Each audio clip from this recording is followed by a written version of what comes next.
Hello again, and welcome to lesson 2 of module 1, where we talk about progress metrics.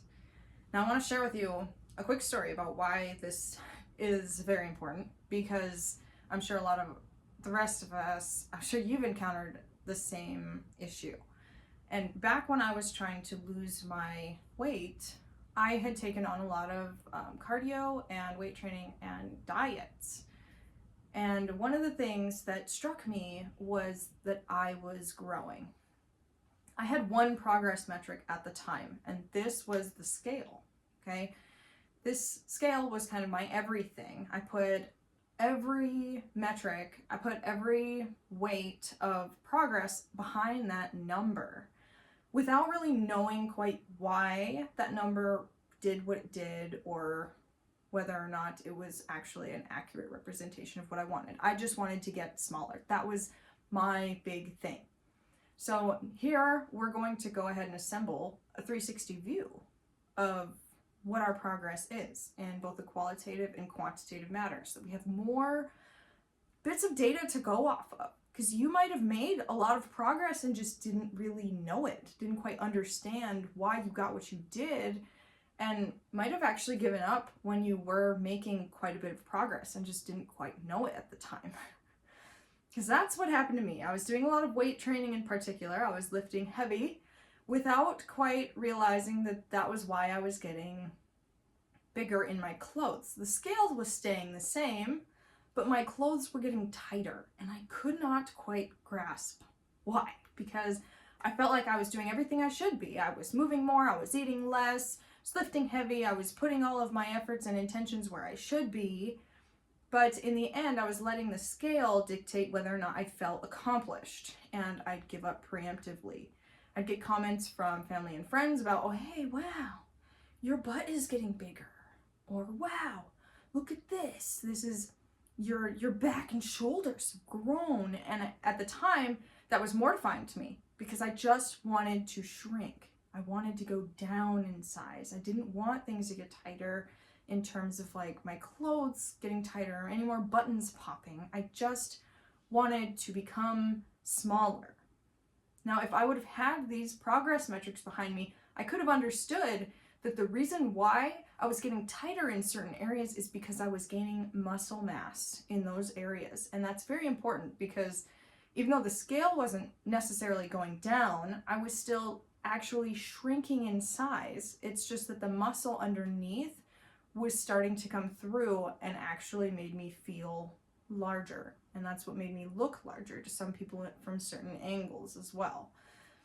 Now, there's several different metrics we can use here. And I want you to pick at least 2 or 3, possibly all of them, because they're all so very important and have a lot to offer us in terms of giving us a 360 view in terms of what is working and what is not. So we have like progress pictures. Even if you feel like you're not getting anywhere, pictures can be a very big eye-opener. However, I don't want you to get caught up on them, because if we take pictures too often, they can often skew our idea of what progress looks like. And I'm telling you, as somebody that has hundreds and hundreds of progress pictures throughout my 7-year journey, that a lot of them look the same. But when I can look at several months difference in between them, there's actually a big difference between them. And I might not have seen it just looking in the mirror, because it was something that I didn't see from looking at myself every day. It was something that my coach could see, because she was comparing beginning to end, for instance. The next is our girth measurements. These come from things like a tape measure. They've got fancy ones now that you can actually use to input into your phone. I can introduce this one as well, but any old tape measure will do, because we're just going to go ahead and measure around different body parts. I will say, if you want the biggest bang for your buck, the waistline is going to be the best one for you, because that is the one that's made up of mostly fat, almost exclusively fat, and therefore over time that waistline will shrink as your fat mass does. Okay, because that's what we're looking for, right, is fat loss. So that waist measurement can be a big thing. But if you are big into having the big progress over time where I lost 15 inches off of my whole body or 21 inches off of my whole body, I personally lost about 11 inches off of my waist throughout my journey, but it was much more when I looked at the width of my body throughout my arms, my legs, my waist, my neck, my chest. There's so much more that took place there because body fat does not come off in one place at a time. You will find that over the course of your journey, your body kind of picks and chooses different spots to kind of come off. And that's oftentimes why we get stuck with the idea of stubborn belly fat, right? Or we want to lose this one spot on our body. And if nobody has made this clear to you yet, I just want to tell you, you cannot spot reduce fat. That is not, you have to take it off of your whole body and wait and see where your body decides to take it off for you. And sometimes that spot we want is oftentimes the spot that can take a little longer, okay? So you just have to keep working at it, and that way you can get there. It just might take a little longer than you necessarily know, but it helps you to get there when you know that it's coming off in other places, okay? So girth measurements are huge, especially if you are somebody that's trying to build muscle as well. If you are in a smaller body size and you want to build muscle and get that toned look, that the toned look comes from when you have enough muscle underneath that it starts to push up against the skin as well. So if you're wanting a toned look, I would recommend building muscle in the meantime, but there can be an in-between phase where it's hard to tell whether you're gaining muscle or losing fat in an area because of the fact that you're building size while simultaneously losing fat mass as well. So that's where girth measurements get a little gray in the middle. But if you're looking for overall fat loss, I would highly recommend girth measurements. The next thing that we're going to talk about is smart scales.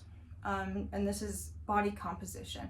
Body composition has to do with your lean mass, muscle mass, body fat percentage, all of those different things. Regular home scales only tell you the one giant picture, which is how much gravity is placed upon your body based on how much mass it has. You know, it's how much you weigh. But body composition gives you a much better picture of what it is that's going on. Things like a smart scale can help you get there.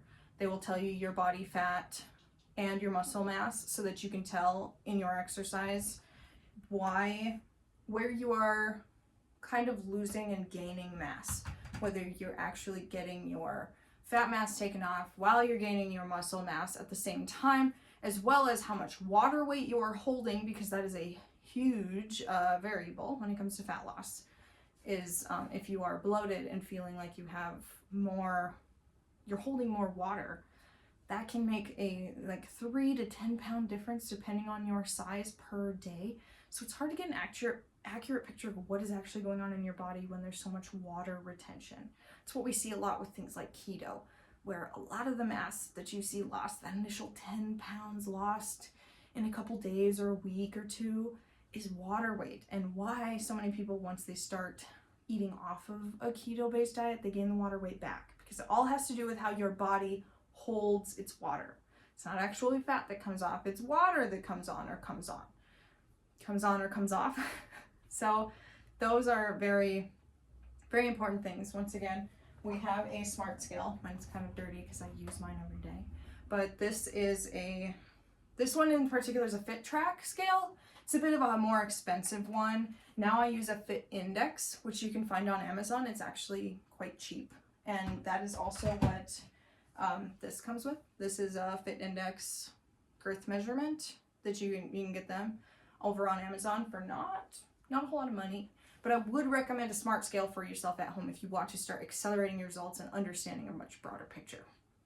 And then our very last progress metric I want you to tackle here is a habit tracker. This goes hand in hand with the tracker that I gave earlier. I can tag it down here as well so that you have it again. And that is getting better at hitting your habits that you like to do, which is like getting all of your sleep, getting all of your water, doing something for yourself every day so you don't feel so stressed and you have a moment to decompress. And if there are other things you're trying to get better at, like eating your one meal on your new meal plan that you made, or prepping your meals once a week, or going out for a 5-minute walk each day. Even if we don't feel like we're doing well, if we look back a couple weeks, we might have realized, hey, I used to only get that 1 time a week, and now I'm getting it 5 times a week. So you know that you are getting closer to where you want to go, even if it's not necessarily reflecting in other data, okay? We just keep building and building and building on the things that we know and have and do so that we get closer and closer to where we want to go. We don't just want to expect the world of ourselves from the very beginning. Okay, so those are our health base.